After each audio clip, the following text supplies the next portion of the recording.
I'm Craig the Geologist, and I'm at Sturgeon Point in northern Michigan on the shore of Lake Huron. It's a beautiful spot where you can find some gorgeous stones. And I was out there to meet up with Julie Cahigas, a good friend of mine who worked closely with me on the magazine that I previously worked on. I did a lot of filming before and a lot of filming after. And after taking a look at the video, I said, well, hey, that's two separate videos. So join me as we take a look at some of the beautiful stones you can find out here and some of the identifying characteristics so you can know what to look for when you're out there yourself.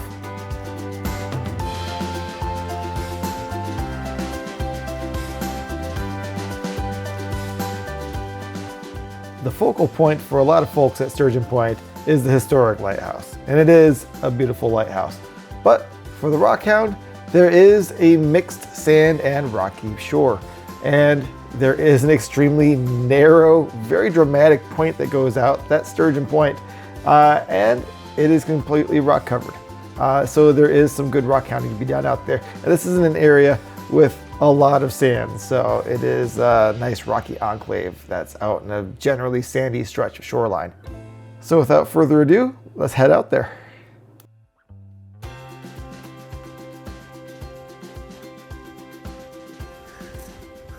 All right, well, I'm pre-filming a little bit here. Julie and her family are running a few minutes late, and the beach, it being near the 4th of July, is already filling up with folks from Detroit who like to blast their radios and do their day drinking before lunch. So I'm out here on the point where there's a few less people here. As you can see behind me, it's not really packed. I'm just grumpy about people who set up right next to me when you have 500 yards of beach and they're like, oh, here's a spot 10 feet away from these guys. Let's all set up here, get drunk, and blast music. So Sturgeon Point is a very narrow point. I mean, it's let me walk from one end to the other here for you. I'm on the north bank.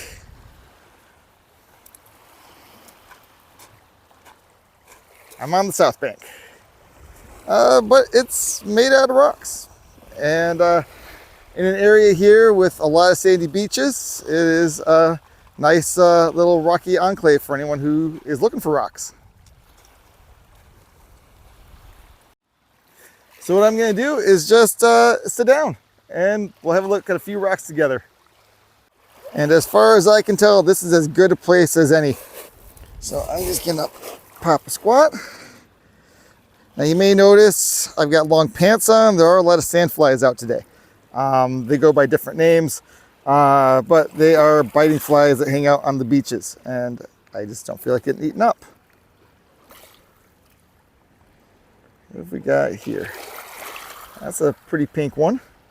Maybe it'll look better in the full light here, but that would be a piece of granite. And I recognize that as being granite because the pink is a feldspar. You might not be able to tell that right away, but it's also got quartz crystals smashed up next to it there. And quartz and feldspar together, that's going to be something you find in a granite. Ooh, I love these guys. Okay, so here is a generic brownstone, but look at what it looks like when it's broken. So this is a chert, and that coating on it is something that happens when it's exposed to water for a real long time. Sometimes those coatings are bluish. I think that's usually a manganese coating. I don't know what the coating is that gives it that brown look, but it's chert. And when people tumble these, you know, rock tumbling strips the outer layer, and so it comes out and they're like, well, I don't recognize this rock. What the heck happened to the rock I put in there? and that's why. So here we go. We got chert with that generic brown look, and then inside it's revealing the way it actually looks. And this is the type of material that Native Americans use for tool making, although a piece this small would have been pretty useless to them.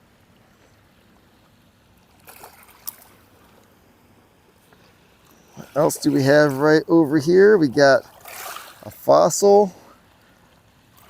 That's kind of pretty. It's very complex. This is a coral. Probably a Favicides from the side, or it could be the inside of a horn coral. It's a little bit hard to tell with such a fragmentary piece like this. And below me here, we got a nice red piece of granite. Lots of potassium feldspar, that K-spar, running all throughout this. Now, I don't see much quartz, and so it's not a true granite probably. I see some quartz, but probably not a true granite, but a granitoid, something more like a syenite. It forms the same way as a granite, but granite is a very specific composition. And my son is here to show off some of his finds. I found one that's like split. Oh, awesome. You found another piece of the chert. I was just showing off a piece like that a moment ago. Ooh, but it's black chert inside. That black chert is what people call flint, and that tends to be a better material for tool making. So, Joey, let me give this back to you, and I'll compare that to the one I just tossed back a moment ago, if I can find it. I might not be able to find it. Yep. All right, here we go. All right, I found the broken chert that I discarded. I've got it right next to my son's broken chert. You can see the difference in the chert character here. Here we got a very gray chert. Here we got a very black chert. And black cherts are actually very uncommon in this area, so I was very surprised he found that. This one you would call more of a flint here. You can also call this flint. Flint is not a very well-defined term. Flint is usually used to refer to dark cherts. But yeah, two types of chert, but both with those brown coatings on them. Oh, no way. All right, we got some, looks like maybe a stromatoporoid or maybe stromatolite here. I found one so nice stripe one. Oh, nice stripe. That's one that has a vein of quartz running through it. I found another one with a stripe, just it's redder. I believe Rob Abram classifies those as stripy rocks.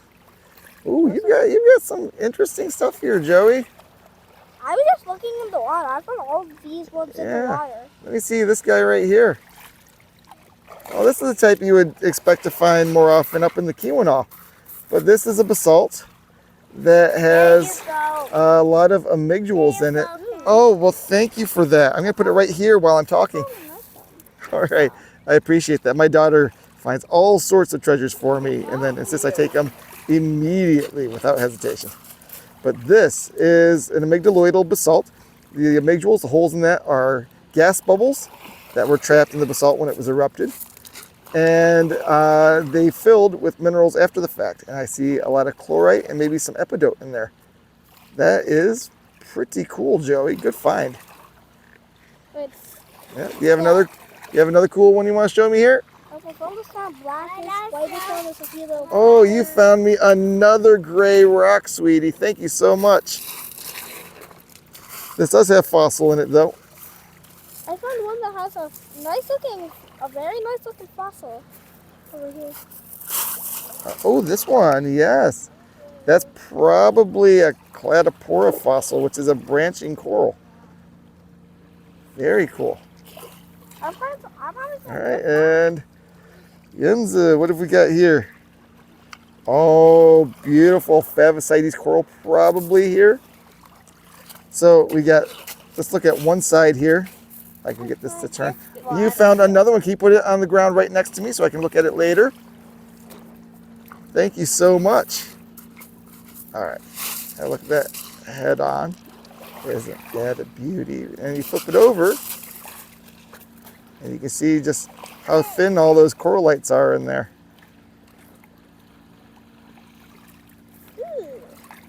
Fun.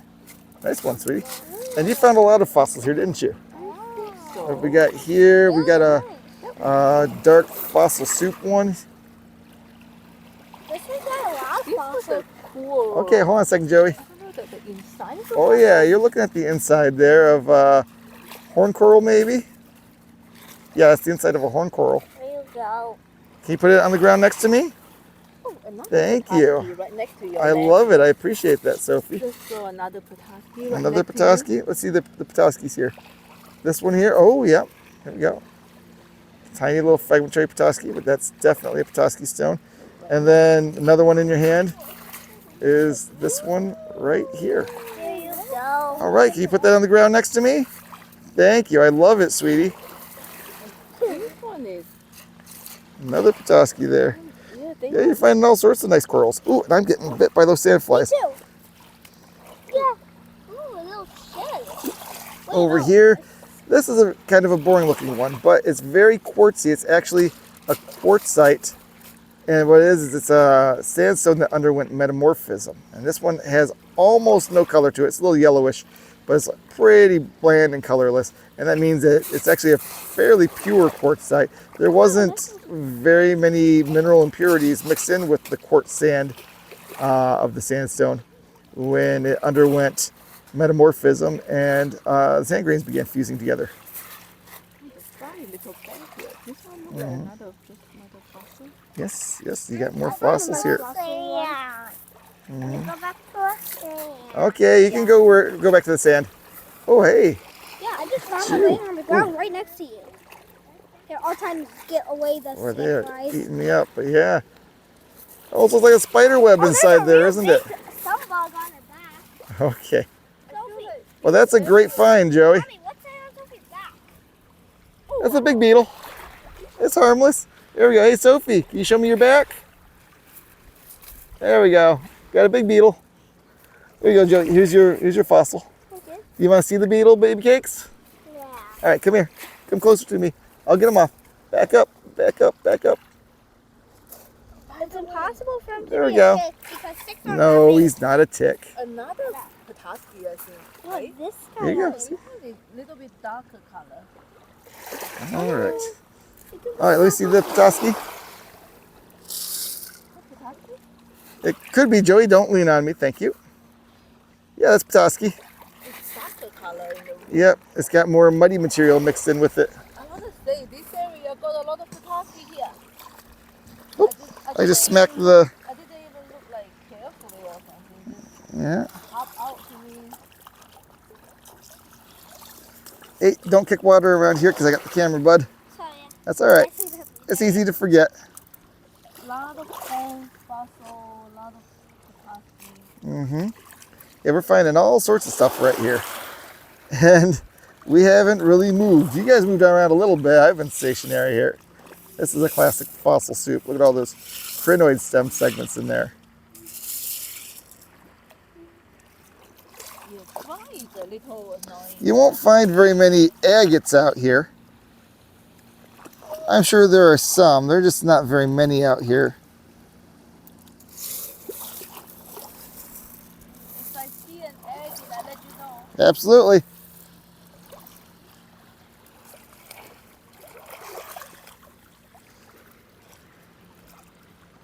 Little Feather. fragmentary piece of Petoskey stone right there. I'll leave that like that. Oh, you found a feather. Great job. Look at the hand, very small. This is very like a hand. Uh-huh.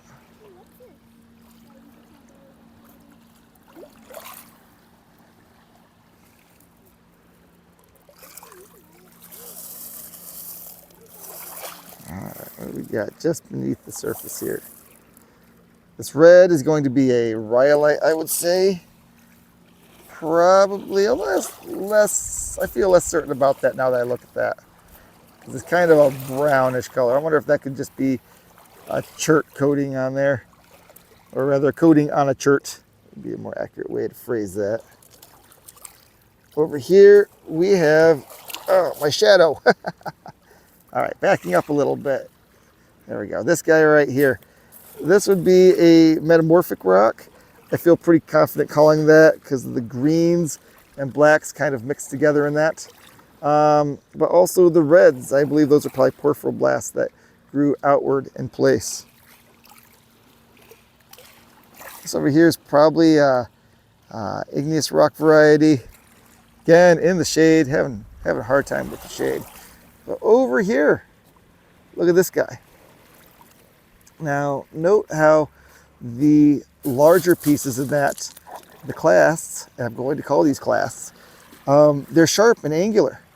That tells you that, and they're irregular. The irregularity tells you that they are not crystals that grew in place, generally. At least if they're not igneous crystals. Metamorphic crystals can be irregular. But the sharp angles on that means it's probably not metamorphic. Metamorphic crystals kind of tend to grow outward in kind of blobby type structures. These are sharp and broken. This here is a tillite, probably a galgandotillite. We see several different types of broken clasts in that.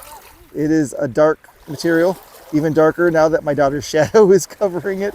Hey, baby cakes, could you move a little bit? Could you walk down the beach? Thank you. Oh, a couple extra feet. There we go, perfect. All right. And so those sharply broken clasts, those are clasts that were tore up by a glacier. And they're very angular because they didn't undergo a lot of rounding, which is a process that tends to happen in streams. They were mechanically shattered and then without very much stream action, then deposited into a unit of mixed sand and gravel. And that's how we recognize that they were left by glaciers. You find something else cool? Another Petoskey. I don't think this is an agate though. Another Might be Petoskey. something tried. Yeah, another Petoskey there. Yeah. Good job. Nice. And then yeah, that's a granite there. Yeah, But it's a lot color. of feldspar streaking through the quartz clast or the quartz crystal there. There you go. Pretty. I'm now anchored to the spot because my son has left his pile of treasures right next to me while he goes to the bathroom. I know that if I get up and move, I will never find that little pile of rocks on this much larger pile of rocks. So what have we got nearby? Well, that's kind of an interesting one. I actually wonder whether that's a red sandstone. Can't really tell for sure. What I would love to do is get a crack hammer and break it in half and have a look at the broken surface and get a sense of what the character of the rock is, what the fracture's like. Is it made of crystals or grains?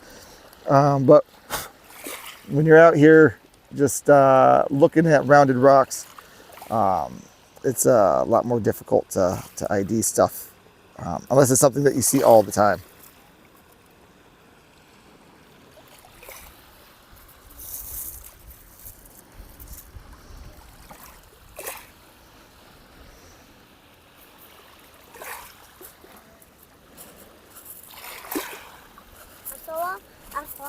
Honestly, you saw a butterfly. Yeah, I saw it. I saw it. Also orange and also brown. That's amazing. So these black bits in here are actually fossils, but I don't recognize the fossil variety in there. But they are fossils. And the white are also fossils. The white are probably, I'm not actually sure what they are.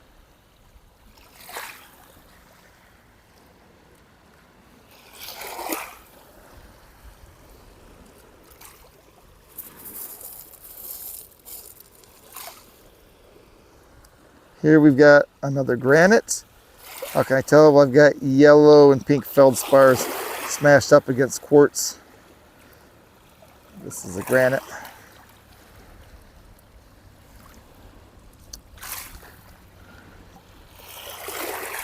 I saw a butterfly flying over that river. Okay. And it flies all the way over there. All right. So this is a piece of probably limestone, despite the layering you see in it. But it's sometimes called stink stone because the holes in it can attract hydrocarbons and have a bit of an oily, sulfury smell. This guy, you know, they look like maybe they're weathered out fossils and such, but they aren't. This would be a process of chemical dissolution that happened underground.